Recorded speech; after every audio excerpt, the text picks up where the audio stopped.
Muy bien. Buenos días a todos y a todas. Que el Señor le bendiga y le proteja. Es una bendición estar aquí juntos una vez más, un domingo más, para adorar, responder a este llamado que creo que el Señor nos hace a todos, a venir juntos un domingo a adorarle en comunidad, como cuerpo unido. Así que allá en casa quiero mandarle un abrazote y un saludo a todas las personas que por alguna razón no nos pueden acompañar aquí. Les mandamos un saludo, les amamos, especialmente aquellos que han hecho Familia de Fe su congregación. Desde casa les amamos y les saludamos. Hoy vamos a continuar nuestra serie sobre el estudio de la segunda carta de Pedro. Así que les pido por favor si pueden ir allí, segunda carta de Pedro, capítulo 1, y vamos a terminar ese primer capítulo. Vamos a leer la sección de versículos 16 al 21, capítulo 1 de la segunda carta de Pedro, y vamos a leer y estudiar versículos 16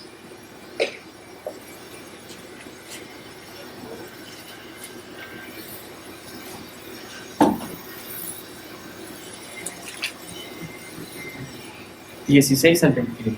Leo desde la versión Reina Valera. Porque no hemos dado a conocer el poder y la venida de nuestro Señor Jesucristo siguiendo fábulas artificiosas, sino como habiendo visto con nuestros propios ojos su majestad. Puesto cuando Él recibió de Dios Padre honra y gloria, le fue enviada desde la magnífica gloria una voz que decía: Este es mi Hijo amado, en el cual tengo complacencia. Y nosotros oímos esta voz enviada desde el cielo, cuando estábamos con Él en el Monte Santo. Tenemos también la palabra profética más segura, a la cual hacéis bien en estar atentos como una antorcha que alumbra en lugar oscuro, hasta que el día esclarezca y el lucero de la mañana salga en vuestros corazones, entendiendo primero esto, que ninguna profecía de la Escritura es de interpretación privada, porque nunca la profecía fue traída por voluntad humana, sino que los santos hombres de Dios hablaron siendo inspirados por el Espíritu Santo de Dios. Esta es la palabra de Dios. Vamos a orar y poner este ratito en manos del Señor. Padre, te damos gracias porque hemos podido empezar nuestra mañana juntos con cantos que nos han recordado sobre que nuestras vidas, oh Dios, están sometidas, están incrustadas en tu Hijo Jesucristo, porque por medio del bautismo hemos confesado, Señor, públicamente que hemos muerto y hemos resucitado a una nueva vida con Cristo. Señor, en esta mañana te pido que puedas tomar estos versículos, este pasaje, y mostrarnos a cada persona aquí presente la razón por las cuales dirigiste a Pedro a escribirlos. Puedas ayudarnos a entender la intención, Señor, detrás de esta fracción del texto, la intención que tú tienes hoy para nuestras vidas con las verdades allí puestas en esos versículos. Ayúdame a ser claro, conciso, fiel a tu texto, Señor.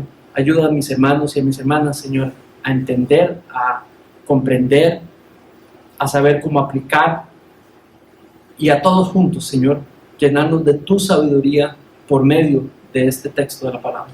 En el nombre de tu Hijo Jesucristo pedimos esto. Amén.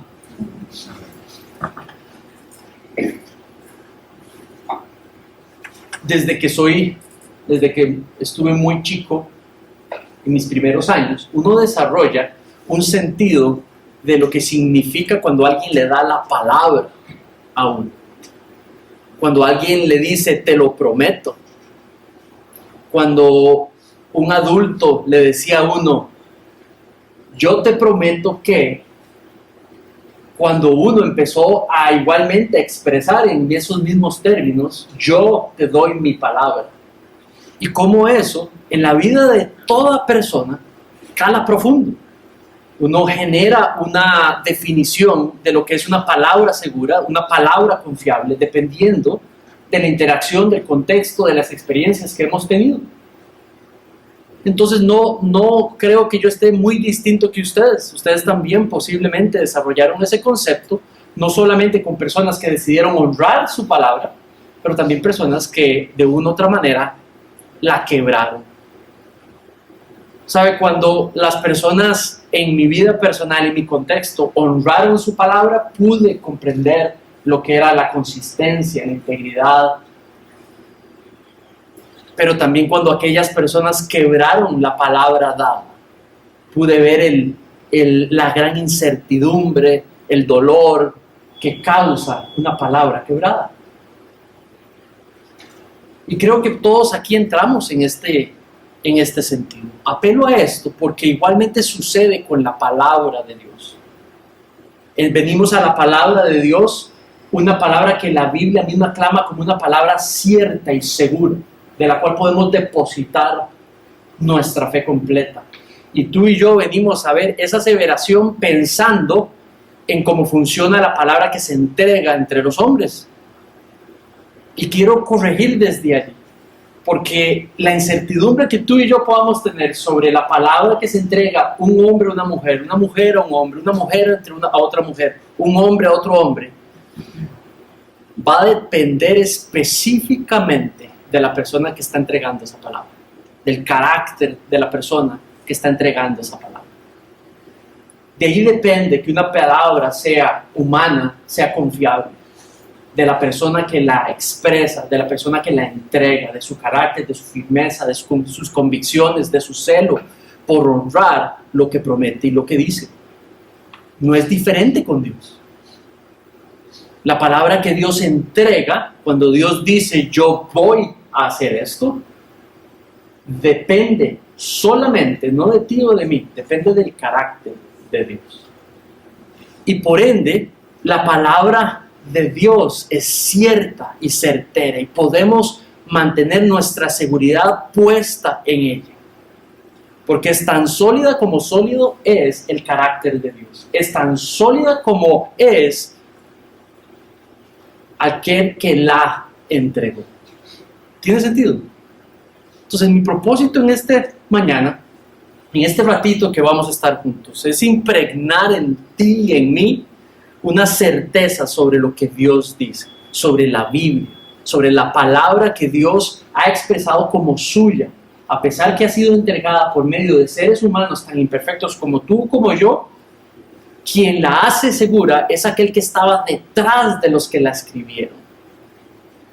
Pedro lo que quiere hablar en estos versículos es sobre la palabra de Dios, la cual podemos tú y yo depositar nuestra completa confianza, crecer edificados sabiéndola cierta, sabiéndola confiable, sabiéndola digna de ser seguida y obedecida desde una A hasta una Z. Porque quien asegura la veracidad de las Escrituras es aquel que estaba detrás de quien la escribieron, Dios en persona, Jehová en persona. Entonces quiero pedirte que podamos juntos ver qué es lo que quiere Pedro decir sobre la palabra de Dios. Lo primero que él nos muestra allí es que la palabra segura de Dios, y le dice a las congregaciones a las cuales le estaba enviando el primer mensaje, es de que el regreso de nuestro Señor Jesucristo es seguro. Es lo primero que les dice. Nuestros versículos los dice, porque no hemos dado a conocer el poder y la venida de nuestro Señor Jesucristo siguiendo fábulas artificiosas.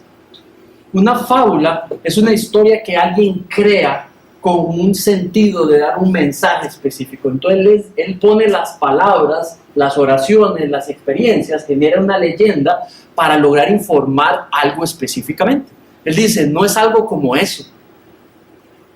No es algo que se cree, que se confeccionó, lo que les decimos sobre Cristo, no es algo que se confeccionó para poder respaldar lo que les queremos decir.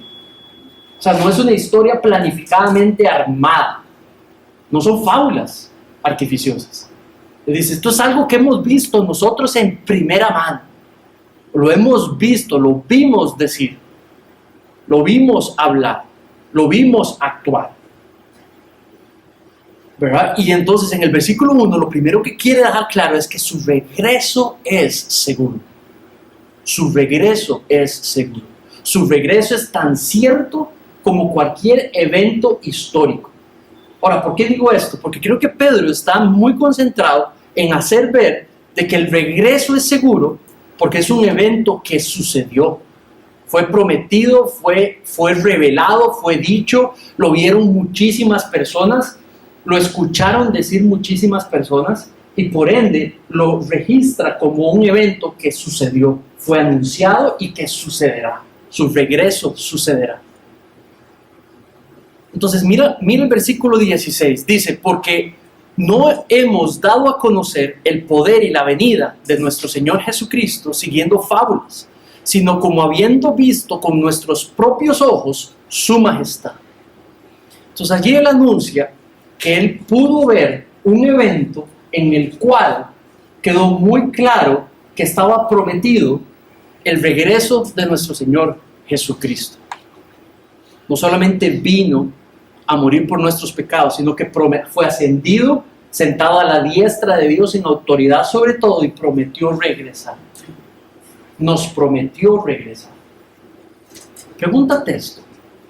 ¿Por qué le importa a Pedro decirle a esos que estaban escuchando la carta o leyéndola por primera vez, sabiendo que le íbamos a escuchar un montón de otras iglesias, de generación en generación, porque es importante el regreso de Cristo para la vida cotidiana de un creyente como tú y como yo? Porque para Pedro es importante, para ti es importantísimo el regreso de Cristo.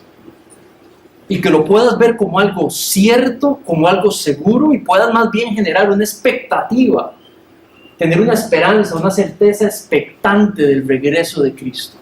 Ahora la pregunta es, ¿y eso qué tiene que ver conmigo? ¿Que Cristo regrese o que Cristo no regrese? Las personas a las que vamos a estudiar a partir de la próxima semana, el capítulo 2, la iglesia a la cual él le escribe, había profes de iglesia que estaban diciendo, ya no regresa. Eso es una fábula.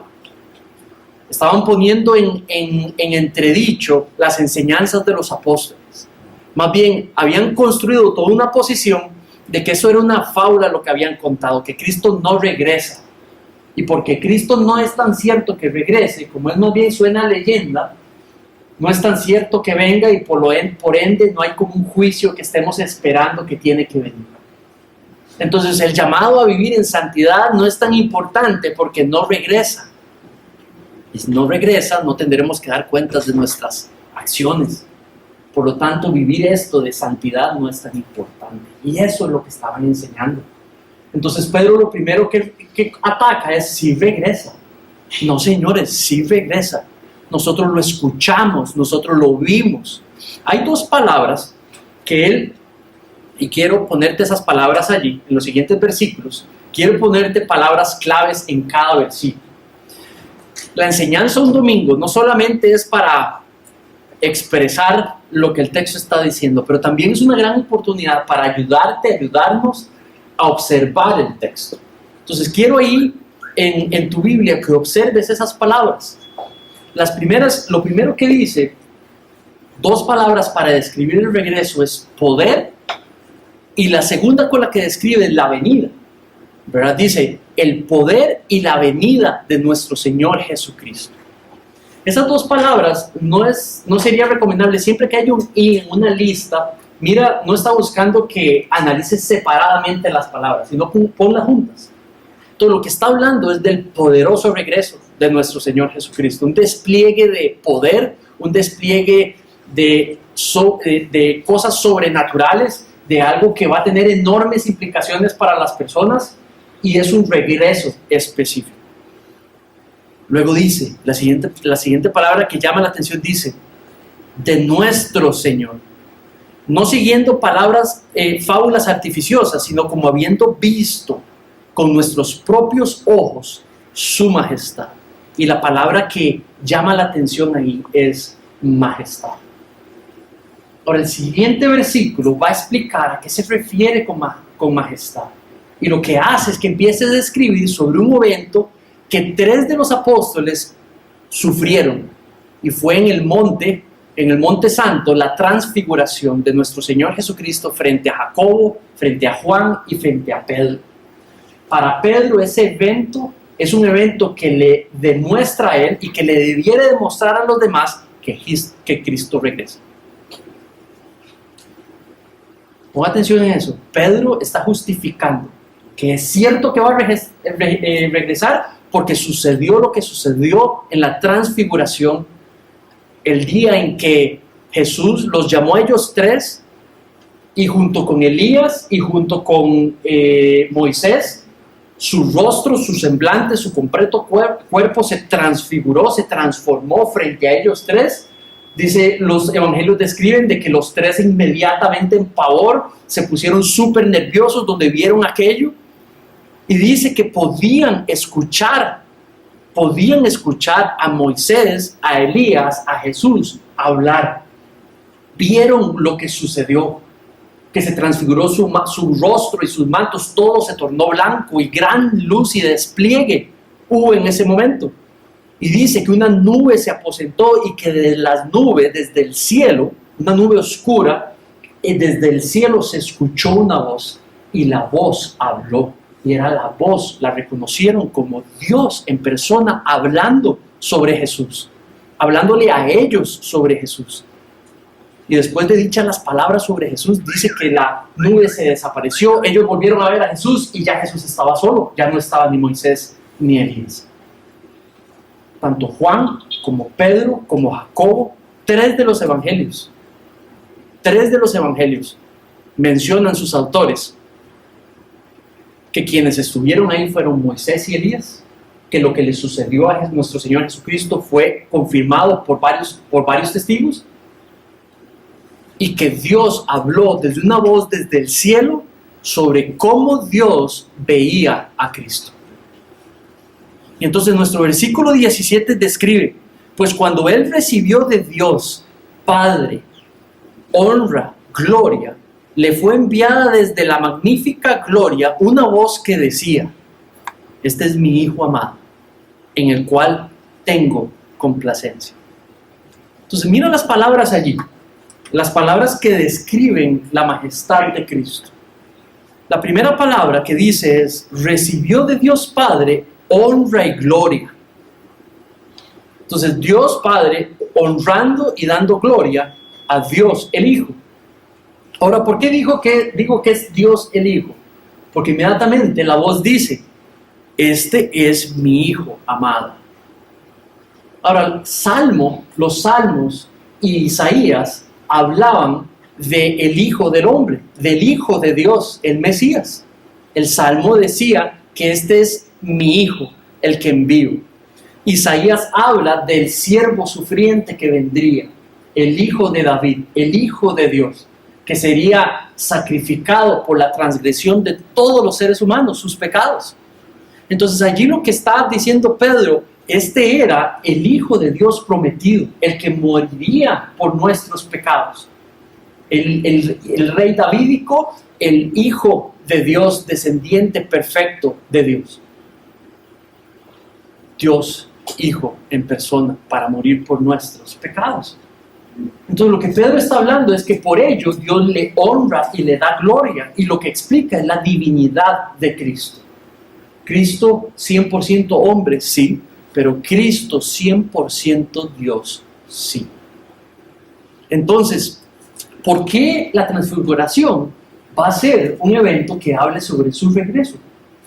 Bueno, si ves en cada uno de los evangelios, allí donde está descrito, por ejemplo, en Mateo, si vas al versículo 16, en el capítulo 16, a partir del 28, en el capítulo 17 describe los primeros 13 versículos la transfiguración. Pero el versículo antes dice sobre ese evento y dice que lo que anticipaba era el regreso en la venida del reino de Dios, la llegada del reino de Dios. Cada una de las secciones donde los evangelios describen la transfiguración, el versículo antes declara que ese evento lo que anticipaba era la venida del reino, la llegada del reino de Dios. ¿Quién viene cuando el reino viene? El rey del reino. ¿Y qué viene con el rey del reino? Todo su poder, todo su despliegue de gloria. Entonces la transfiguración es la glorificación de Dios a Dios Hijo, pero también era el anuncio de la venida del reino, de la venida de una realidad de la cual no es igual que la realidad que ustedes y yo vivimos hoy. Ni una misma tierra, ni un mismo cielo, ni un mismo orden del manejo de las cosas aquí y allá en el cielo. Entonces, para Pedro, la manera de refutar estos tipos que están diciendo de que no hay regreso, es decirlos, en la transfiguración Dios lo glorificó. Y fuimos enseñados que ese evento sobrenatural era las primicias de lo que vendría cuando el reino viniese aquí a la tierra, al dominio completo sobre la tierra. Y esto de lo que está hablando es de los últimos días. Lo que está hablando es de la escatología. ¿Saben? Las iglesias cristianas debieran de tener una posición sobre los últimos tiempos, sobre cuando todo cambie, cuando nuestro Señor Jesucristo regrese. Habla de que todo va a ser cambiado, todo va a ser cambiado aquí en la tierra, y dice, porque así lo dice, todo va a ser cambiado también en el cielo. La manera en la que la tierra se relaciona con el cielo cambia. La manera en la que el cielo se relaciona con la tierra dice que cambiará. Algunos toman eso como literal, algunos toman eso como simbólico, como algo que realmente no va a pasar. Pero en realidad lo que debemos de hacer es tomar la escritura tal y como ella lo está diciendo, ¿verdad? Y vamos a ir aprendiendo sobre esto un poco más. Entonces, dice al final, en mi Hijo me complazco. Este es el Dios Hijo en el cual yo tengo complacencia.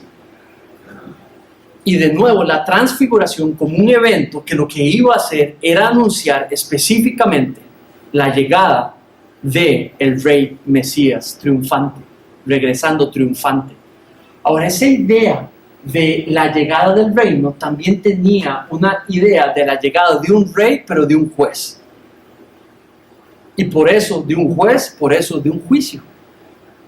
Entonces, la venida del reino tiene que ver también con el juicio final, con la emisión de un juicio sobre todos aquellos seres humanos creados a la imagen de Dios, donde van a ser llamados a cuentas por sus vidas, por lo que hicieron con lo que Dios le dio, por lo que han hecho con sus vidas en toda área. Ahora, los justificados en ese juicio, el juez y rey les dirá justificados por la cruz. El despliegue de lo ganado en la cruz, justificados por la fe, se aplica la redención la justificación en cada uno de nosotros, por medio de la fe.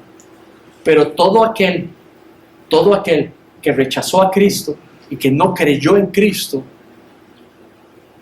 entra dentro de lo que emite juicio ese rey, ese juez. ¿Tiene sentido?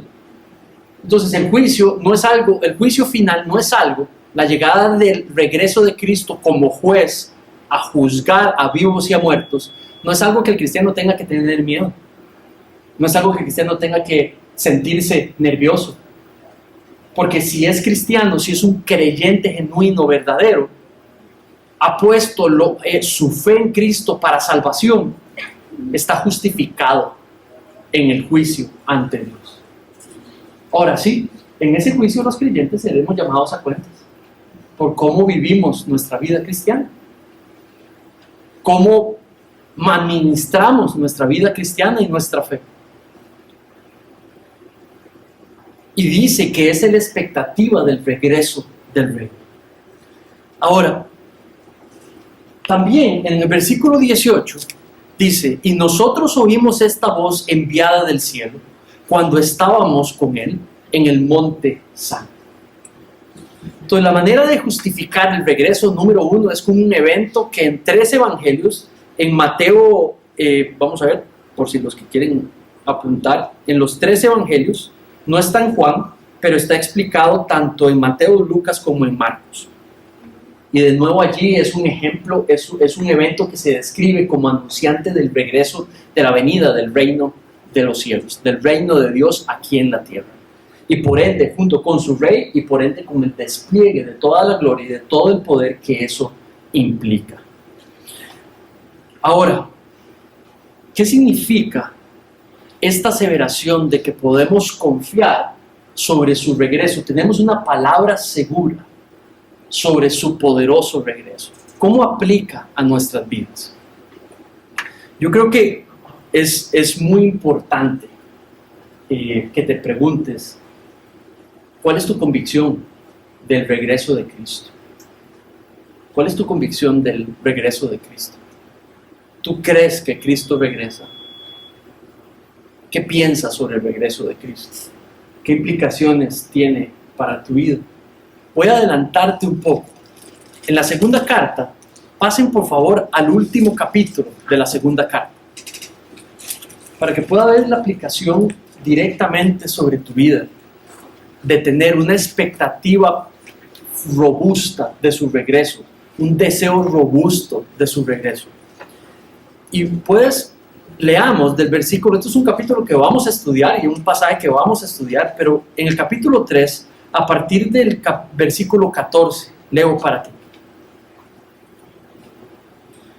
Por lo cual, oh amados, estando en espera de estas cosas, procurar con diligencia ser hallados por él sin mancha, irreprensibles, en paz, y tener entendido que la paciencia de nuestro Señor es para salvación, como también nuestro amado hermano Pablo, según la sabiduría que le ha sido dada, os ha escrito casi en todas sus epístolas, hablando en ellas estas cosas, entre las cuales hay algunas difíciles de entender, los cuales los inductos e inconstantes tuercen, como las otras escrituras, para su propia perdición.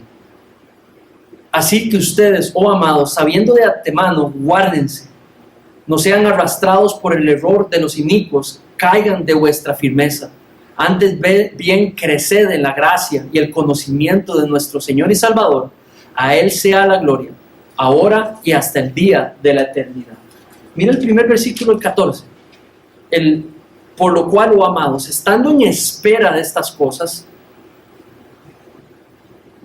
procurar con diligencia ser hallados por Él sin mancha, irreprensibles, en paz.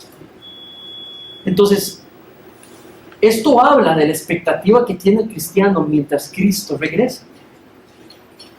El cristiano dedicando todo su día para saber cuándo regresa. ¿Cómo voy a saber si regresa? ¿Y cuáles son las señales en el cielo y en la tierra para saber si ya regresa? Pero realmente no es importante. Saber detalles del día del regreso, como muchos cristianos pasan tratando de entender cada A y cada Z sobre los últimos días, y puedo entender por qué, pero lo más importante de los últimos días es que usted y yo seamos hallados haciendo lo que tenemos que estar haciendo. Lastimosamente, creo que tenemos escatología firme en nuestra iglesia, y llegará el momento como para enseñarlo de una manera muy específica. Los que están llevando el curso de inducción ya pueden tener un poco de conocimiento, los que han llevado ese curso, un poco de conocimiento sobre la escatología de que cree la iglesia.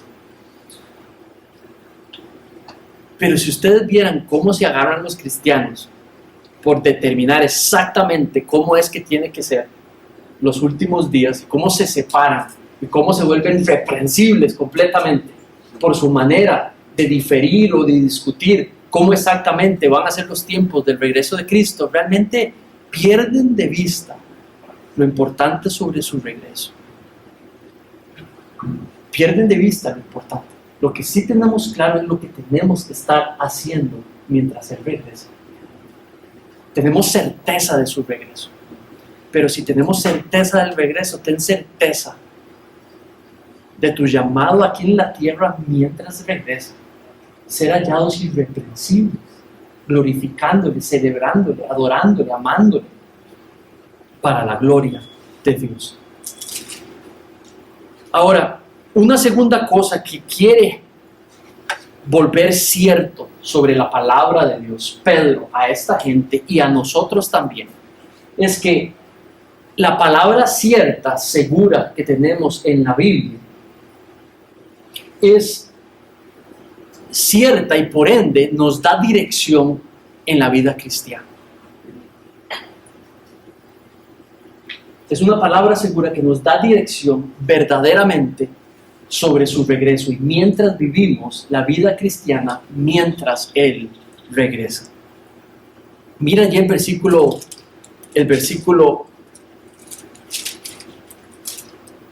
19.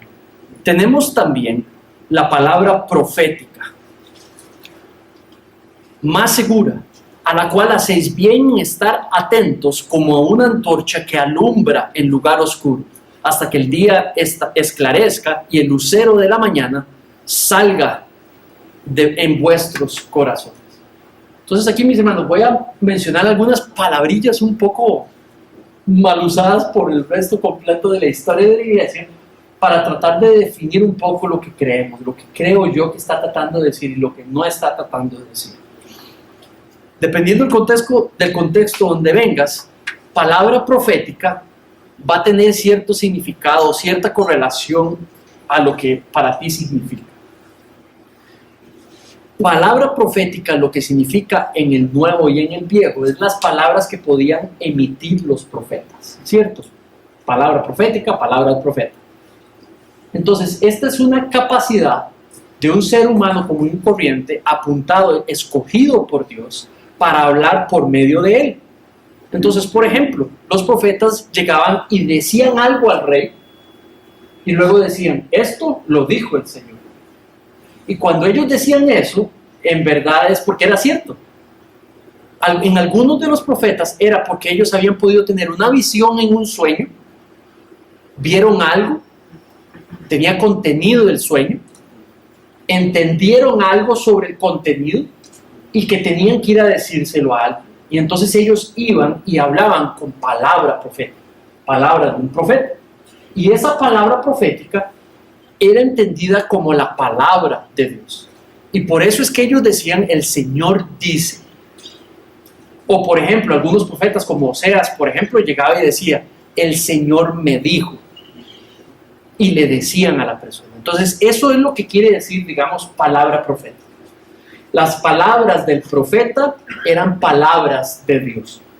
No me refiero de que cuando se levantaba y él decía, ¡ay, qué torta! Eso venía de Dios. No todas las palabras del profeta eran palabras proféticas. Pero el Señor les daba mensaje a una persona específica y ellos iban y hablaban a esa persona. ¿Tiene sentido? Ahora, ¿por qué fueron levantados? Porque Israel estaba en desobediencia completa. Entonces levanta profetas para ir a hablarle a los reyes de Israel en distintas generaciones. ¿Por qué? Porque Dios quería redimir a Israel.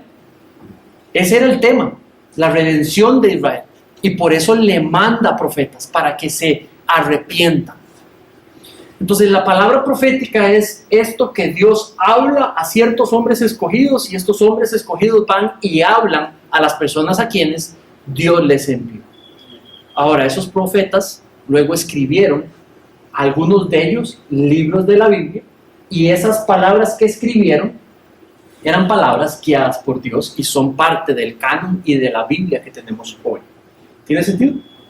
No todo lo que Dios les habló lo pusieron por escrito, pero pusieron por escrito lo que Dios les guió a poner allí. Palabra profética. Entonces, pregunta, ¿hay hoy palabra profética? Respuesta, no. Ya no hay más palabra profética. ¿Por qué? Porque la palabra profética fue escrita en palabras en un libro, en distintos libros. Cada uno, en generación, los profetas fueron escribiendo sus libros. Luego Israel fueron conjuntándolos y lo fueron poniendo juntos. Cuando vinieron en los tiempos de Jesús estaban los libros del Pentateuco, escritos por Moisés. Luego estaban los libros de los profetas, también escritos por los distintos profetas. Luego estaban el escrito de los Salmos, escrito por David. Y se considera que tanto Moisés, David, los profetas, tenían palabra profética para escribir los libros del Antiguo Testamento. Entonces, los libros son el resultado de la palabra profética entregada a cada uno de esos autores. ¿Tiene sentido? Entonces, Isaías recibió palabra profética, escribió el libro guiado por esa palabra profética que venía de Dios. Por eso le llamamos palabra de Dios, porque fue guiado por Dios para escribir. En el Nuevo Testamento, el Señor reveló a muchísimas personas por medio de la palabra profética la nueva revelación en el Nuevo Testamento, especialmente sobre Cristo. Entonces, algunos que caminaban con Cristo escribieron los libros con palabra profética y escribieron los libros y la dejaron allí puesta en los libros. No todos los apóstoles escribieron, no todos los que escribieron eran apóstoles, pero sí todos los que escribieron los libros del Nuevo Testamento eran guiados por una palabra profética de parte de Dios. Y eso fue lo que escribieron, el producto de esa palabra revelada de parte de Dios. Entonces, ¿qué es lo que pasa? Que la profecía, el libro de palabra profética, ya se terminó. No necesitamos más palabra profética. No necesitamos más profetas. ¿Por qué? Porque ya tenemos la palabra perfecta, segura, más segura, que es la palabra de Dios. Ahora, ¿cómo sé yo esto? No los puedo llevar por todos los pasajes y no es el sentido de hoy, pero vamos a ver lo que dice Pedro. Miren lo que dice. Dice, versículo 18. Entonces, hoy estamos enseñando no solamente vemos sobre la escatología, la doctrina del regreso de Cristo, pero también sobre la doctrina de la palabra de Dios. Dice versículo 19. Tenemos también la palabra profética más segura. Entonces, ¿qué quiere decir más segura? Que es más cierta que la de que anteriormente se ha entregado. No está diciendo que el Nuevo Testamento es más importante que el Antiguo Testamento. Pero el Antiguo Testamento hablaba sobre Cristo, pero no decía todo sobre Cristo. El Antiguo Testamento hablaba sobre el Mesías, pero no decía todo sobre el Mesías. Pero el Nuevo Testamento revela, expande completamente, ahora sí, todo lo que teníamos que saber sobre el Mesías y sobre Cristo, quién fue y cómo se accesa a los beneficios que logró el Mesías. Entonces, no hace ver en el Nuevo Testamento más importante que el Viejo, son ambos tan revelados, tan inspirados, tan perfectos el uno como el otro, tan necesarios para nuestro crecimiento espiritual. Cuando terminamos Pedro, vamos a empezar a decir cuál es el libro del Antiguo Testamento que vamos a empezar a estudiar. Aquí en la iglesia tenemos que estudiar de ambos. Y vamos a ir turnándonos, uno del viejo, uno del nuevo, uno del viejo, uno del nuevo, porque ambos son inspirados.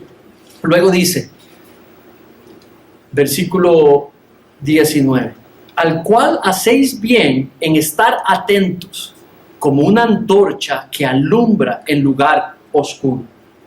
Es una pregunta. ¿Qué es lo que alumbra? La palabra profética, ahora más segura. Entonces los apóstoles, lo que le están diciendo a estos señores es, gente, la palabra profética ahora está siendo revelada por medio de nosotros los apóstoles. Y lo que les estamos entregando a ustedes es la palabra de Dios a ustedes directamente, la cual es completamente segura. Y les va a alumbrar como antorcha que alumbra en la oscuridad. ¿Cuál es esa simbología, esa metáfora? De guía y dirección. O sea, si uno está en la oscuridad y tiene una antorcha, la antorcha no es para sentirse caliente, ¿verdad? No, eso es una fogata. Pero una antorcha es ¿para qué? Para poder saber para dónde ir. ¿Tiene sentido? Esa es la metáfora en el Antiguo Testamento de una antorcha, para saber para dónde caminar. Ahora, ¿eso es simbología de qué? Saber la verdad sobre las cosas. Saber la realidad sobre las cosas. Por eso así es como uno se guía. Uno obtiene de la Escritura la verdad sobre las cosas y por ende, si es lo necesario que necesito para vivir la vida cristiana, me permite tomar decisiones en cuanto a mi dirección y guía en la vida. ¿Sí? Ahora, mira la otra descripción que dice. Dice, no solamente la antorcha, dice que es lucero de la mañana. Vamos a ver, necesito un voluntaria que me diga, no tengan miedo. ¿Qué significa lucero de la mañana? No es algo que diríamos, una expresión que diríamos hoy. Tal vez en otras generaciones sí se usaba, pero hoy, ¿qué significa? Cuando sale el sol en la mañana, ¿cierto? Entonces, mira qué interesante, porque también hay oscuridad, pero es distinta que una antorcha, ¿verdad? Una antorcha es una oscuridad cierta más una luz pequeñita. Pero ya cuando hablamos de lucero de la mañana, estamos hablando que lo alumbra y lo abarca, ¿qué? Todo, ¿verdad? Y dice, hablando siempre de quién, dice, de la cual hacéis bien estar atentos, de esa antorcha, ¿verdad? Que alumbra el lugar oscuro. Eso es un llamado que la palabra de Dios, la palabra profética en la Biblia, es para estar alumbrándote, para estar dándote guía, para estar diciéndote, instruyéndote sobre la verdad en la vida. ¿Eso cómo se aplica? Que tú y yo debiéramos de estar atentos al estudio, a lo que nos da dirección en la vida. Debe ser el libro más estudiado por un noviazgo. Debe ser el libro más estudiado en una familia. Debe ser el libro más estudiado por alguien que tiene un trabajo. O por alguien que está estudiando. Por alguien que es abuela o madre. O alguien que es padre. Es el libro que más debiera estar estudiando y prestando atención. Alguien que tiene una profesión específica. Alguien que maneja dinero. ¿Conocen a alguien así? ¿Con alguien de esa lista? ¿Ah? ¿Alguien que está en una iglesia? ¿Ah? Alguien que tiene un rol de enseñanza hacia otros o de autoridad sobre otros. Este es el libro. ¿Cuántos libros estudié yo en ingeniería civil mientras estudiaba ingeniería civil y después cuando la practiqué? Un montón. Un montón. ¿Cuántos libros tú has estudiado para tu profesión o tu trabajo? O para las cosas que has hecho en tu vida. ¿Cuántos libros te han instruido? Ninguno de esos libros ha sido diseñado por Dios en persona para alumbrar y darle dirección a tu vida. Este sí. Este sí. Entonces, cualquier situación que necesites, importante en tu vida, para tomar decisiones, para alumbrar la verdad sobre las cosas importantes en la vida, para eso fue dada la Biblia. Para que alumbre y direccione como antorcha que alumbra en la oscuridad. La Biblia no habla de todos los temas que existen que pudiésemos necesitar respuesta, pero la Biblia sí habla de los temas más importantes de los cuales necesitamos saber la respuesta. Y la Biblia también da mucha sabiduría para poder tomar decisiones en temas donde la Biblia no habla específicamente. Entonces, ya sea porque habla específicamente de cosas, necesitas estudiarla, o ya sea porque te da una sabiduría para poder aplicarla en las cosas de las que no habla. ¿Tiene sentido? Muy bien. Dice, tenemos también la palabra profética más segura, a la cual hacéis bien en estar atentos como una antorcha que alumbre el lugar oscuro, hasta que el día, nos dice hasta qué día tenemos que prestar atención especial a la palabra de Dios. Dice, hasta que la luz de la mañana esclarezca. Dice, hasta que el día esclarezca y el lucero de la mañana salga en sus corazones. El lucero de la mañana, hasta que Cristo regrese, estudia atentamente como antorcha que alumbra lo oscuro y te entrega verdad hasta el día de su regreso. ¿Eso qué está queriendo decir? Que el día de su regreso no vamos a tener que estudiar más la Biblia. Apunta eso. Claro que sí, no hay ningún problema, eso es lo que está diciendo. Dice hasta. Presta atención a la palabra de Dios porque te muestra verdad, pero cuando Él venga, se acabó. Ahora mira a dónde alumbra, dice, a dónde alumbra el lucero de la mañana. Dice, en sus corazones. Entonces esto está diciendo de algún evento futuro, que no sé si ustedes y yo estaremos aquí en la tierra o ya estaremos en la presencia en el cielo. Pero cuando Cristo regrese, dice que no habrá necesidad de la palabra de Dios, porque la palabra de Dios estará en persona con nosotros. Y dice que mostrará al corazón directamente lo que es verdad. Eso habla de una presencia con Él. Cuando estemos con Él, dice que habla de que alumbrará toda la verdad directamente al corazón. O sea, un evento histórico que impactará todos los corazones, especialmente los corazones de aquellos que han depositado su fe en Cristo para salvación. Y dice que impactará el corazón y que viviremos con corazones completamente diferentes. ¿Por qué Dios necesitó mandar la ley y la palabra de Dios? Por el pecado que estaba en el mundo. Necesitó establecer una ley, necesitó revelar la Biblia, la palabra de Dios, por el pecado que reinaba en el mundo. Pero en su regreso ya no habrá el dominio del pecado ni la influencia del pecado en su presencia en el mundo. Él será la palabra en persona, la palabra de Dios revelada en persona, impactando completamente los corazones.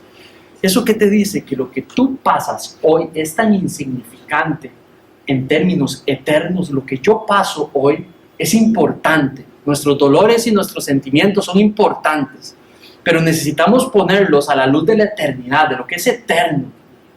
Tú y yo a veces nos quejamos de cosas y nos dolemos de cosas que no tienen mayor importancia. Cuando tenemos una perspectiva de eternidad, los problemas aquí en la tierra se vuelven más pequeños. Si los problemas aquí en la tierra que tú y yo tenemos son un mundo constantemente, mi hermano y mi hermana, usted tiene una perspectiva mundana, de mundo solamente. Necesitas abrir tu mente a la eternidad. Porque cuando abres tu luz a la eternidad, a la escala de la eternidad, la vida en la tierra y sus problemas y sus circunstancias no son tan importantes. Son importantes, pero no tan importantes. ¿Tiene sentido? Me despidieron. ¿Es importante? Claro que sí. No, por supuesto que sí. No estoy diciendo que no. Pero hasta cierto límite. ¿Voy a llorar? Sí, voy a llorar, porque duele cuando lo despiden a uno. Pero después de un cierto momento, se acabó. Se acabó. Yo soy un hijo y una hija de Dios y Dios me va a proveer. Esto, a la luz eterna, que es que yo esté unos mesecillos, un año, a la luz del regreso de mi precioso Señor Jesucristo, de la eternidad en la presencia del Padre, enfrente de la gloria del Hijo. ¿Qué es eso? ¿Qué es eso que no es tan importante y me permite tener perspectiva eterna sobre las cosas aquí en la tierra? ¿Tiene sentido? Uy, no logré ese negocio. Uy, no sucedió aquello. ¿Viste lo que me dijo? Todas esas cosas, vio lo que el pastor dijo, todas esas cosas pasan a un plano, no como para ignorarlas y esconderlas debajo de una... no, pero sí adquieren perspectiva. Adquieren perspectiva. Dice, él sigue diciendo el versículo. Dice, entendiendo, versículo 20, entendiendo primero esto, que ninguna profecía de la Escritura es de interpretación privada, porque nunca la profecía fue traída por voluntad humana, sino que los santos hombres de Dios hablaron siendo inspirados por el Espíritu Santo. ¿Quieres entender cómo se construyó la Biblia? ¿Cómo es que un hombre común y corriente, imperfecto, habló de parte de Dios? Aquí está este versículo. Dice, versículo 20, entendiendo primero esto, ninguna profecía de la Escritura es de interpretación privada. Al decir profecía de la Escritura, Él de lo que está interesado no es lo que la gente dice que puede decir, sino de lo que quedó escrito en los textos. Dice de la escritura. Entonces la palabra profética de la que Él está interesado a hablar, de la cual usted y yo tenemos que estar pendiente, no es lo que las personas hoy dicen, Dios me dijo que te dijera vos esto. Algunas personas hoy en su tradición eclesial dicen, tengo palabra para usted. Algunos en su tradición eclesial tienen reuniones de profecía los miércoles en la noche. Si usted quiere saber lo que Dios tiene que decirle, venga y le vamos a decir lo que Dios tiene que decirle a usted. Y de verdad, no me estoy burlando, practiqué eso, viví eso por muchos años. Pero pequé contra Dios porque definitivamente eso no está en la Biblia. No es eso lo que explica la palabra profética. Ahora, lo que sí hay hoy es discernimiento.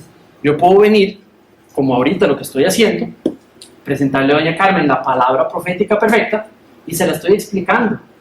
Y el Señor me puede dar discernimiento para ayudarle a interpretarlo, a saber las implicaciones que tiene sobre su vida. Y ella puede tener el discernimiento de parte del Espíritu Santo para entender y ver que esto tiene implicaciones para su vida, lo que está aprendiendo del texto.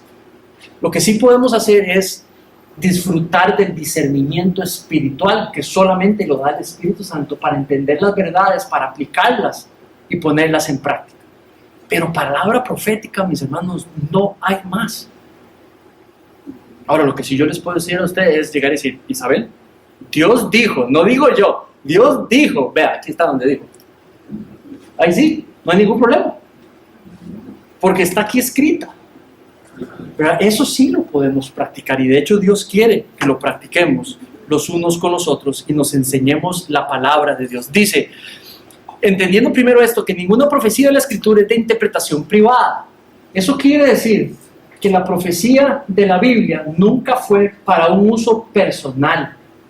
La profecía en la Biblia fue para algo que Dios quería decirle en el marco de la historia de la iglesia a ciertas personas en el marco de la historia de la iglesia.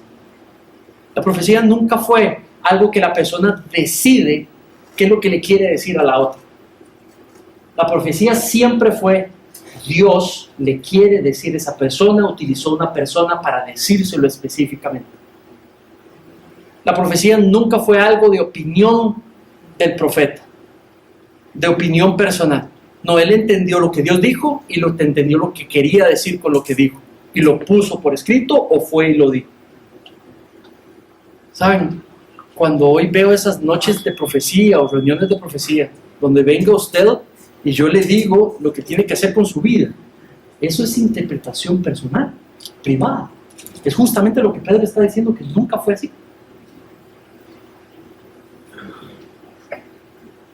Hoy las iglesias practican muchas el llegar y decirle a ese profeta, de llegar y decirle, tengo este problema, ¿qué hago? Y el profeta ora y le pide a Dios y le dice información. Muchos ni siquiera pasan por la Biblia y le dice respuesta a la persona. Esa es interpretación personal, privada de ese profeta. Disque profeta. No, lo que esa persona debiera hacer es decirle, Juan, Pedro, en versículo tal nos dice cómo tomar esa decisión. Eso es lo que debería decir una persona y no se llama profeta, se llama estudiante, maestro de la Biblia. Resolver nuestros asuntos con la antorcha que dio para revelar verdad. En la mañana, consejería. ¿Qué es consejería? Decirle a una persona cómo enfrentar su asunto con la verdad que ha dado sabiduría en la Biblia. Tengo este problema, pastor. Claro, vamos a la Biblia. A veces tenemos respuestas, a veces nunca hemos enfrentado ese problema y tenemos que ir a hacer un estudio bíblico para poder ayudar en consejería. ¿Qué es discipulado? Ayudarle a la persona a crecer en cómo estudiar la Biblia, cómo sacar las verdades de la Biblia. ¿Qué es consejería? ¿Qué es pastoreo? Ayudar a la persona a mostrar sus problemas, sus asuntos de vida a la luz de la verdad de la vida. Perdón, de la Biblia. Por último versículo, con esto termino. Porque nunca la profecía fue traída por voluntad humana, sino que los santos hombres de Dios hablaron siendo inspirados por el Espíritu Santo. ¿Quién tiene la versión internacional? ¿Puedes decirme qué dice ese versículo en vez de inspirados? Los profetas. No, inspirado. En vez de inspirado. Impulsados. Ok. Entonces, ¿pueden todos, porfa, abrir? Esto es importante. ¿Pueden todos abrir 2 Timoteo, capítulo 3?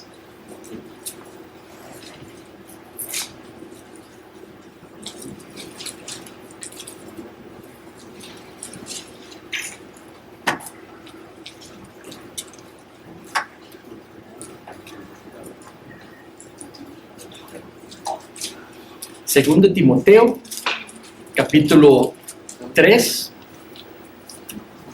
Vamos a ver si mi Biblia tiene Timoteo. Espero que sí. No lo encuentre, el pastor se perdió. Aquí está. Capítulo 3. Y allí dice en versículo... ¿Dónde? 16. Gracias. Toda la escritura es inspirada por Dios. ¿Ok? Dice, útil para enseñar, para redarguir, para corregir, para instruir en justicia. A fin de que ese es el propósito de la escritura, a fin de que todo hombre sea perfecto, enteramente preparado para toda buena obra. Pero también dice que hay otros propósitos, ¿verdad? Hemos estudiado, dice antes, enseñar tiene el propósito de redarguir, tiene el propósito de corregir. Esos podrían ser resultados también, pero sí, eso es lo que hace. Pero nota la palabra que dice, toda escritura es inspirada. Esa es una palabra, ¿ok? Eso es una palabra. La palabra que tenemos nosotros en Pedro es otra palabra, no es la misma. Es otra palabra. Y Valera la traduce como hombres inspirados. ¿Está bien? Javi, en español, ¿qué entiendes por inspirarse? ¿Quién se inspira? Uno se inspira, ¿verdad? Estoy inspirado. ¿Quién está inspirado? Uno está inspirado. Entonces, ¿qué es lo que pasa? Que la palabra en español dice algo que no queremos decir en cuanto a lo que está pasando a la persona que está escribiendo el texto de parte de Dios. Cuando uno dice está inspirado, suena en español a que es uno el que está, ¿verdad? El que uno está escribiendo lo que yo creo que tengo que escribir. ¿Verdad? Hoy, ¿qué quiero decir? Hoy sí me levanté inspirado, doña Carmen. ¿Verdad? Es Manrique en su espíritu, hay algo en él, ¿verdad? Que puede... Algo que le sale del corazón. Algo que le sale del corazón. Esa es nuestra interpretación de la palabra inspiración. Entonces, en 2 Timoteo, no es la persona la que está inspirada. ¿Qué es la que está inspirada? La escritura, el texto. Entonces, en 2 Timoteo, la inspiración es que cuando el autor bíblico escribía esas palabritas, había un segundo autor detrás. Lo que se dejó escrito, no lo que pensó y lo que sintió, lo que quedó escrito, quedó inspirado de parte de Dios. O sea que toda palabra en la Biblia ha tenido siempre dos autores. El ser humano escribiendo en su personalidad, en su contexto, él vio el problema, escribió para el problema, ¿verdad? Y lo escribió. Pero detrás de él había un autor perfecto que lo guiaba, no le dictó. Algunas iglesias dicen de que la inspiración tiene que ver con un dictado perfecto. No. Nosotros no creemos en esa doctrina. No fue un dictado. La persona escribió usando su mente, su contexto, las personas a las cuales les estaba escribiendo y con su raciocinio escribió. Pero el segundo autor lo guió para que lo que quedó escrito quedó inspirado. Entonces lo escrito es lo que está inspirado, no el autor. ¿Tiene sentido? No la persona. Eso es lo que está diciendo segunda de Timoteo. Lo que está inspirado, lo que tiene poder, lo que puede transformar, lo que puede redarguir, lo que puede instruir para toda buena obra, ya no es Pedro, es el texto. ¿Ok? Ahora vamos al nuestro. Hombres inspirados por Dios. ¿Ok? Entonces ahí es donde quiere hacer, digamos, como un consejo. Antes de irnos a un diccionario para encontrar qué significa en Pedro, mejor busquemos otros pasajes que usan la misma palabra. Entonces, por ejemplo, en Hechos tenemos a alguien hablando específicamente sobre esa palabra. Hechos 27:15. Y dime qué quiere decir. Hechos 27:15. 27:15.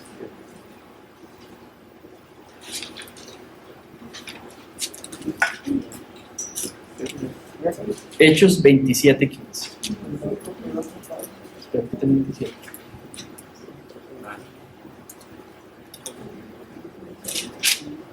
Siendo arrebatada la nave. Dice: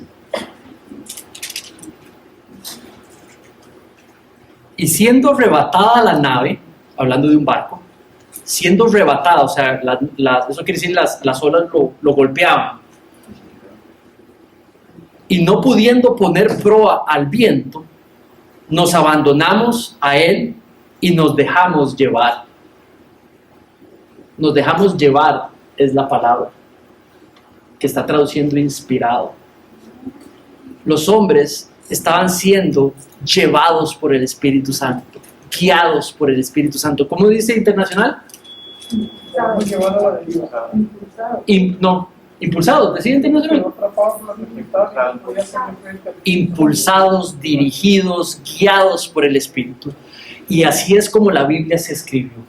Hombres guiados por el Espíritu Santo dejaron escritos que están inspirados.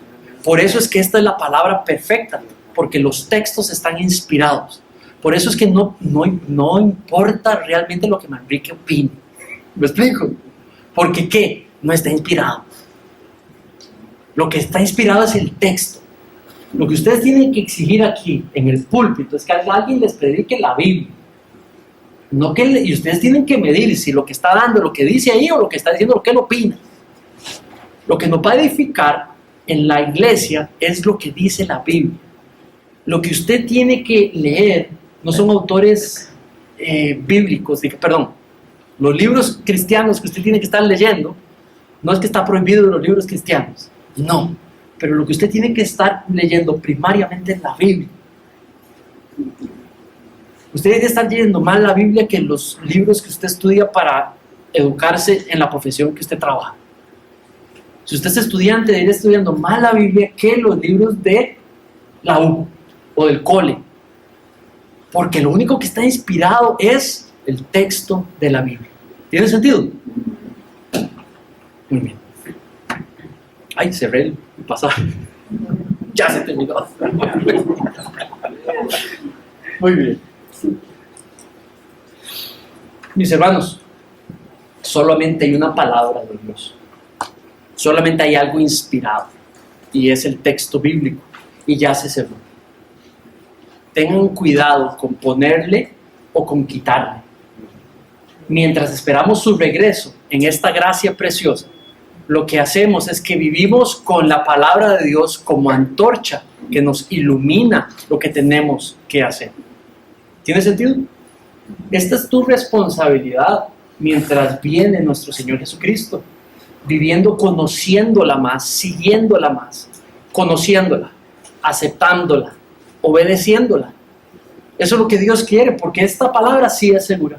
No es como la palabra de un hombre, aunque fueron escritas por hombres, porque había un segundo autor, Dios en persona, que la hace completamente segura, verdadera, útil, aplicable.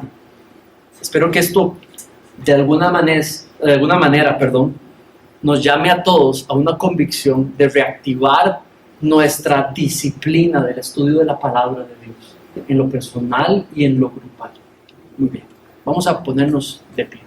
Vamos a llamar a los chicos. Gracias.